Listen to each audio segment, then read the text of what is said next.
نیچی نگاہ سے دیکھنے کی تو بہت دور کی بات ہے.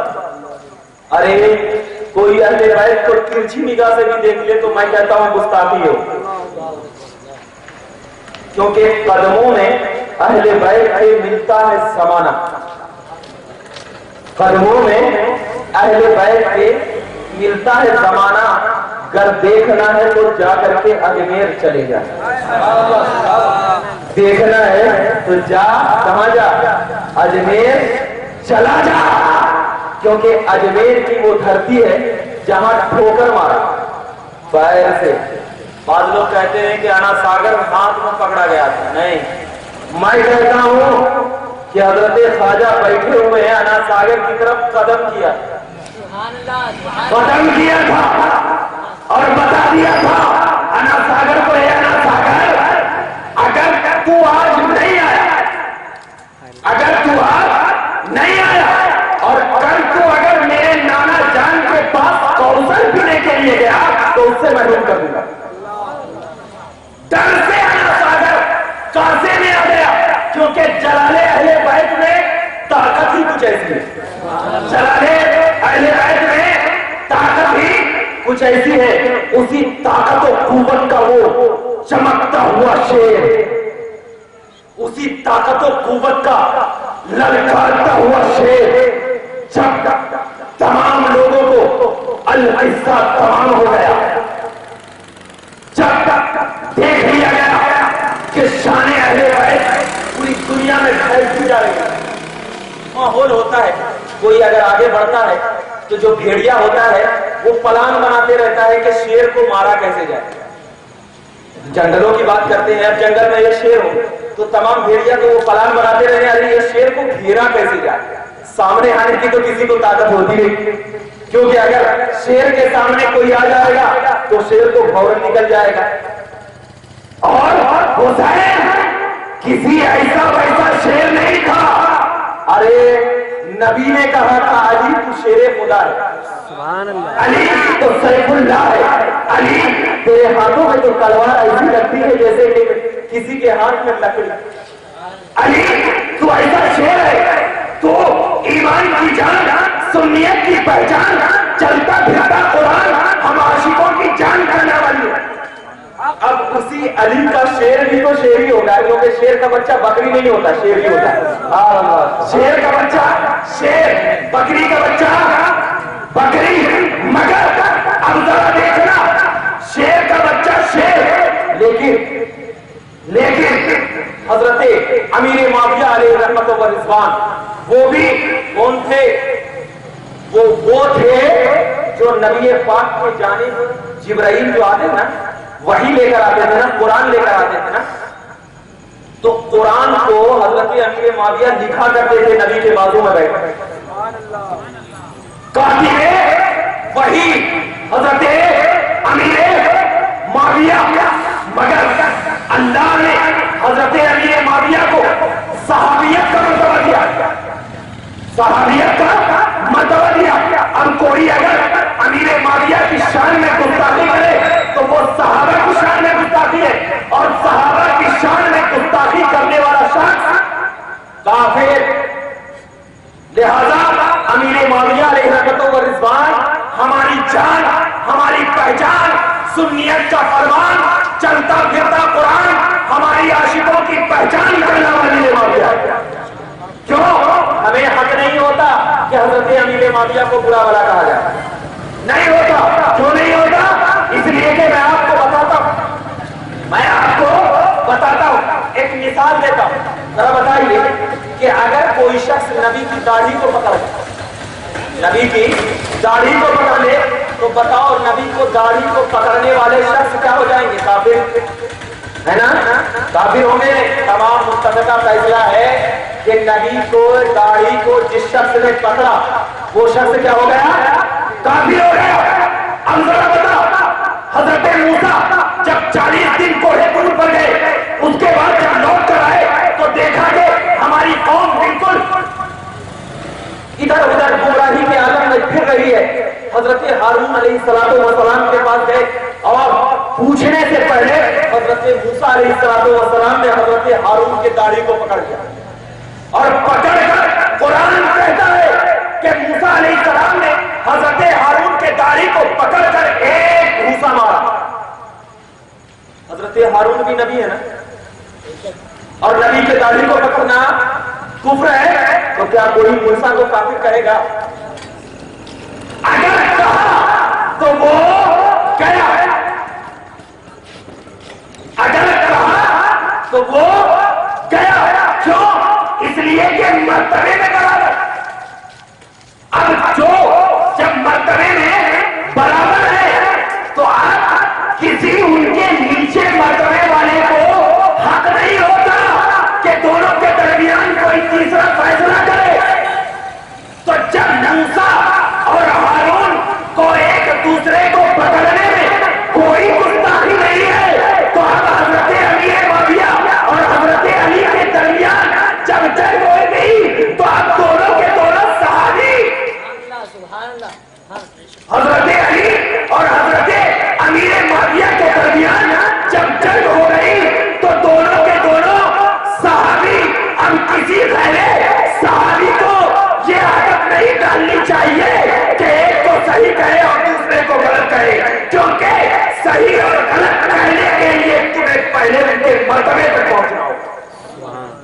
اسی لیے ہم کہتے ہیں دونوں حق پر, ہم کہتے ہیں دونوں حق پر ہے. تو القصہ مختصر ایک چیز ہے, میں آپ کو بتا دوں کہ ابھی وقت کافی ہو گیا ہے, انشاءاللہ اپنی تقریر میں جلد ہی سمیٹ دوں گا. اب میں آپ کو بتا دوں کہ ایک چیز آپ ذہن میں رکھیے کہ حضرت فاطمہ الزہرا رضی اللہ تعالیٰ عنہ ہے, ان کے بارے میں آیا ہے کہ ان کو ماہواری خون نہیں آتا, نہیں آتا. اور آج کل کے ڈاکٹر کے پاس جاؤ تو یہ تو ہے نا کہ ہر عورت کو مہینے میں خون آتا ہے, کسی کو 3 دن, کسی کو 5 دن, کسی کو 7 دن, اور زیادہ سے زیادہ 10 دن آتا ہے. اور ڈاکٹر کے پاس جاؤ کہ جس عورت کو خون نہیں آتا ہے اس کو حمل نہیں ٹھہرتا, اس کو حمل نہیں ٹھہرتا. روایت کما ہے کہ آپ حضرت فاطمہ الزہرا کو خون ہی نہیں آتا تھا. کیوں؟ اس لیے کہ پورا مہینہ اللہ کی عبادت کیا کرتے. مگر جب خون نہیں آتا تھا تو حضرت امام حسین کیسے حضرت فاطمہ الزہرا کے پیٹ میں پلے؟ ڈاکٹر کہتے ہیں کہ جب خون آتا تھا اور جب بچہ سے کوئی حاملہ عورت ہوا کرتی ہے تو اس خون کی نلی بچے کے اندر فٹ کر دی جاتی ہے, اس خون سے بچہ بڑا ہوتا ہے, بچہ بڑا ہوتا ہے. لیکن اگر کسی کو خون ہی نہ آئے تو کیسے بڑا ہوا؟ کیا وجوہات کیا؟ ایک فاطمہ الزہرا آپ کے اس شان پر تمام اہل سنت کا نوجوان قربان. ذرا بتائیے امام حسین کی پرورش کیسے ہوئی؟ جب خون نہیں آیا, اور جب خون نہیں ہو تو بچہ کیسے بڑا ہوگا؟ تو اب یہ سوچ و فکر میں تمام سنیت کا نوجوان پریشان تھا. اب اللہ کی بارگاہ میں دعا کر رہا تھا, مولا کوئی ایسے الفاظ کہنے والے کو بھیج جو الفاظ کے تمام لوگوں کے لیے ایک نمونہ بن جائے. اے اللہ, قادری پریشان, چشتی پریشان, اشرفی پریشان, تمام لوگوں کے ذہن و دماغ میں سوال کے انبار لگے ہوئے کہ اب میں اس سوال کا حل کیسے کروں. تو اس سوال کو حل کرنے کے لیے اللہ نے بریلی کی سرزمین پر تاجدار بریلی کو بھیج کر کہہ دیا, اور بریلی کی سرزمین پر بیٹھ کر کہا, اے نادانو, تجھے یہ سوال پریشان کر رہا ہے, دیکھ اعلیٰ حضرت کی زبان کہہ رہی ہے, تیری نسل پاک میں ہے, بچہ دور کا, تو ہے اہل نور, تیرا سب کا رہا. عشق محبت مسئلہ کے اعلیٰ حضرت. پتہ چل گیا کہ نور کو خون کی ضرورت نہیں ہوتی, نور کو خون کی ضرورت نہیں ہوتی. ضرورت تو اس کو ڈھونڈ جہاں پر بشر ہوتے, یہاں تو نور ہی بشر ہے, اور نور کو خون کی ضرورت نہیں ہوتی. تو جب اتنے ناز اتنے نازو نخرے سے پالا گیا حسین، تو بتا کیسی ادا ہوگی حسین میں، کیسی ادا ہوگی حسین میں؟ ارے نورانیت سے پلا، نورانیت میں بچپنا گزارا، نورانیت میں اپنی جوانی کا شباب حاصل کیا، نورانیت میں 58 ایئرس اپنی زندگی گزاری، تو کیا کیا نہیں پہچانا ہوگا حسین؟ کیا کیا نہیں پہچانا ہوگا حسین؟ میں تو کہتا ہوں کہ یا رسول اللہ، جب آپ کی نگاہوں میں ساری دنیا کو رکھ دیا گیا تھا، تو جب آپ کا غلام ہے، غوث اعظم حسین کے غلاموں میں آتے، غوث اعظم حسین کے غلاموں میں آتے ہیں، اور غوث اعظم کیا فرماتے ہیں؟ میں دنیا کو ایسا دیکھتا ہوں جیسے کہ رائی کا دانہ، میں دنیا کو ایسا دیکھتا ہوں جیسا کہ رائی کا دانہ۔ اور غوث کس کے غلام ہے؟ حسین کے۔ تو جب غلاموں میں یہ طاقت، تو آقاؤں میں کتنی طاقت ہوگی؟ کتنا قیمتی ہے حسین کہ اپنے غلام کو جب اتنی طاقت دے سکتا ہے، تو آقا میں کتنی طاقت ہوگی؟ اسی طاقت و قوت نے جب امام حسین کو کربلا کی سرزمین پر اپنا پہلا قدم رکھا، تو اسی طاقت کے جلوان نے کربلا کی مٹی امام حسین کے قدموں میں لپٹ گئی، اور لپٹ کر رونے لگی۔ امام حسین کہتا ہے، اے کربلا کی مٹی تو کیوں رو رہی ہے؟ تو کربلا کی مٹی جواب دیتی ہے، یا حسین میں رو نہیں رہی ہوں، ارے مجھے تو یہ شرف ہے کہ آپ کا قدم مجھ پر پڑ گیا، آپ کا قدم مجھ پر پڑ گیا۔ اور جب قدم پڑ گیا، قصہ تمام ہو گیا، یہاں تک کہ 8 سے 10 محرم الحرام تمام لوگوں کا وہ دن جس دن میں امام حسین نے اپنی یادوں کو سجایا، نبی پاک نے اسی دن کے لیے حسین کو چوما تھا، نبی پاک نے اسی دن کے لیے حسین کو چوما تھا۔ اب وہ دن آ گیا، امام حسین تمام لوگوں کی جان، اسلام کی پہچان۔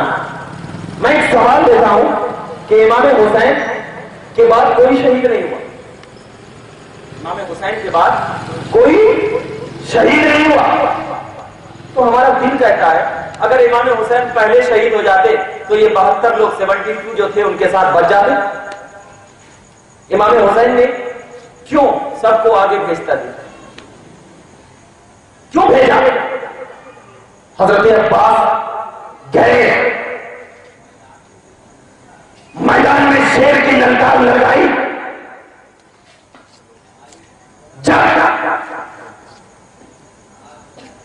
علی کے در کا شیر میدان میں ایک للکار جیسے ہی لگائی، ابن زیاد کے خیمے میں ہلچل مچ گیا، پلان بناتا رہا اس شیر کو قتل کیسے کیا جائے، مگر کوئی تو میں کہہ چکا ہوں کہ سامنے سے کسی کو ہمت نہیں ہوتی کہ شیر کو جا کر کے للکارے۔ میمنہ پہ جب حملہ پہلی مرتبہ کیا حضرت عباس نے تو میمنہ پورا صاف ہو گیا، ایسا لگتا تھا کہ اب پورے میمنوں میں چوٹیوں کی برسات لگی ہوئی ہے۔ شیر نے ایک پنجہ مارا تو پوری چونٹی بے ہوش ہوتی چلی گئی، چلتا گیا، تیروں کے انبار پیچھوں سے حضرت عباس کے سینوں کو چھلنی کر لیا۔ پھر بھی حضرت عباس نے کہا، اے یزیدیوں، قسم خدا کی اگر مجھے ایک قطرہ پانی مل جائے گا تو میں اکیلا عباس پورے یزیدیوں کی محفل کو جھنجھوڑ کر رکھ دوں گا۔ مگر عباس کے بازو قتل کٹ گئے، شہید کر لیے گئے۔ اس کے بعد حضرت علی اکبر للکارا، کس کے اندر دم ہے؟ میں علی کا شیر ہوں، علی کا خون رگوں میں دوڑتا ہے، ارے وہ علی جن کے پاس میں نے تعلیم حاصل کی۔ ابن زیاد نے سب سے بڑے پہلوان کو حضرت علی اکبر کے لیے بھیجا، مگر کتنا بھی طاقتور بھیڑیا ہو شیر کے پاس آنے کے بعد تھم نہیں جاتا. سب سے زیادہ طاقتور تھا، بس تلوار کو اٹھایا پھرا دیا خود پھر گیا. اٹھایا پھرا دیا خود پھر گیا. اس کے بعد شیر نے للکارا، ابن زیاد اگر کوئی اور طاقتور تو نے پال کر رکھا ہے تو علی کا شیر ابھی میدان میں ہے. بھیج. ایک ایک کو جیسے ہی بھیجتا گیا گاجر مولی کی طرح کاٹتے گئے. ابن زیاد کو آیا اگر ایک ایک کو میں اسی طرح بھیجتا گیا تو یہ علی اکبر ہی سارے ہمارے قتل کر دے گا. کیوں؟ اس لیے کہ یہ تو علی کا شیر بن کر آیا ہے، علی کی نگاہ اس کے نگاہوں میں سجا کر آیا ہے، علی کا عشق اپنے رگوں میں بسا کر آیا ہے، علی کی محبت اپنے سینوں میں سجا کر آیا ہے. اور جیسے ہی للکارا تو زبان علی اکبر کی تھی لیکن بولی علی کی نظر آتی تھی. بولی علی کی نظر آتی تھی. علامہ ابن کثیر نے اس روایت کو لکھنے کے بعد اپنا تبصرہ کیا ہے کہ ایسا لگتا تھا کہ جس طرح علی نے خیبر کو اکھاڑنے کے وقت آواز لگائی تھی سیم ٹو سیم وہی آواز مدینہ، سیم ٹو سیم وہی آواز کربلا کے میدان پہ علی اکبر نے لگائی. محسوس ویسا ہوتا. القصہ مختصر، علی اکبر شہید ہو گئے، علی اصغر شہید ہو گئے، وہ تمام لوگ 72 جانثارہ صحابہ شہید کر دیے گئے. اب بچے ہیں تو کون؟ امام حسین. امام حسین گئے، تمام لوگوں کو دیکھ لیا، شہادت کا غم. ان سے پوچھو جن کا بیٹا مرتا ہے، ان سے پوچھو جن کی ماں مرتی ہے، اس کے دل میں کیا گزرتی ہوگی. مگر امام حسین نے صبر کا دامن نہیں چھوڑا. بعض لوگ کہتے ہیں اور میرا یہ خیال ہے کہ نبی نے، دیکھنا عقیدہ دے رہا ہوں، نبی نے کبھی امت سے کچھ نہیں مانگا، ہمیشہ امت کو دیا ہے. نبی نے کبھی امت سے کچھ نہیں مانگا، ہمیشہ امت کو دیا. اب پوچھتے ہیں بعض لوگ کہتے ہیں ہاں نبی نے مانگا ہے. بولا کیا مانگا ہے؟ تو اللہ کے نبی نے کہا ہے قُلْ لَا أَسْأَلُكُمْ عَلَيْهِ أَجْرًا إِلَّا الْمَوَدَّةَ فِي الْقُرْبَى. اے لوگوں میں تم سے کچھ سوال نہیں کرتا ہوں، بس ایک چیز مانگتا ہوں. کیا؟ میرے اہل بیت کی محبت، میرے اہل بیت کی محبت. مگر یہ اہل بیت کی محبت بھی جو نبی نے مانگا ہے، اس مانگنے میں بھی نبی کا دینا ہے. کیوں دینا ہے؟ اس لیے کہ آپ کو میں نے بتایا کہ اگر تم اہل بیت کی محبت، نبی پاک، ایک چیز بتاؤ، کوئی آدمی یہاں پر بیٹھا ہے، کوئی انجینئر کا طالب علم ہے، انجینئر کا طالب علم ہے، اس کو لا کر کے پرچہ دے دو، آؤٹ کر دو پہلے پرچہ، تو کتنا خوشی خوشی امتحان میں جا کر کے لکھے گا ارے میرا تو پرچہ آؤٹ ہو گیا ہے، اب تو میں بہترین سے لکھوں گا. کیوں؟ اس لیے کہ اسے یقین ہے کہ پاس تو ہونا ہی ہے کیونکہ پرچہ آؤٹ ہو گیا. سبحان اللہ، پرچہ آؤٹ ہو گیا. اور نبی نے تو ہر پرچے کو آؤٹ کر دیا. سبحان اللہ، نبی نے تو ہر پرچے کو آؤٹ کر دیا. قبر میں کیا سوال ہوگا یا رسول اللہ؟ تو نبی نے کہا ماں دینوں کا. نبی نے کہا ماں دینوں کا، تیرا دین کیا ہے یہ پوچھا جائے گا. نبی نے کہا ماں تقول ھذا الرجل، اس مرد کے بارے میں پوچھا جائے گا کہ کیا کہتے ہو. من اسلام، اسلام کیا ہے؟ تو یہ پرچہ آؤٹ ہو گیا نا، نبی نے کر دیا نا. تو اب سب سے خطرناک حالت کس کی ہوتی ہے؟ قبر کی. نبی نے اس قبر کی پرچہ بھی آؤٹ کر دیا. پوچھا جائے گا اس کے بعد کس کی حالت ہے؟ حشر کی. اس کے بعد حشر کی حالت ہے. تو نبی نے کہہ دیا کہ لوگوں قبر کا حالت میں نے بتا دیا ہے، اس سوال کو یاد کر لینا. لیکن جب حشر کی حالت میں تمہیں ضرورت پڑے تو کیا پوچھا جائے گا حشر میں؟ مل مسئول بِأَنَّهُمْ مَسْئُولُونَ عَنْ وِلَایَتِ علی. اور حشر میں کیا پوچھا جائے گا؟ علی کی ولایت. تو اب میں تم سے جو سوال کر رہا ہوں اہل بیت کی محبت کا سوال کر رہا ہوں. تم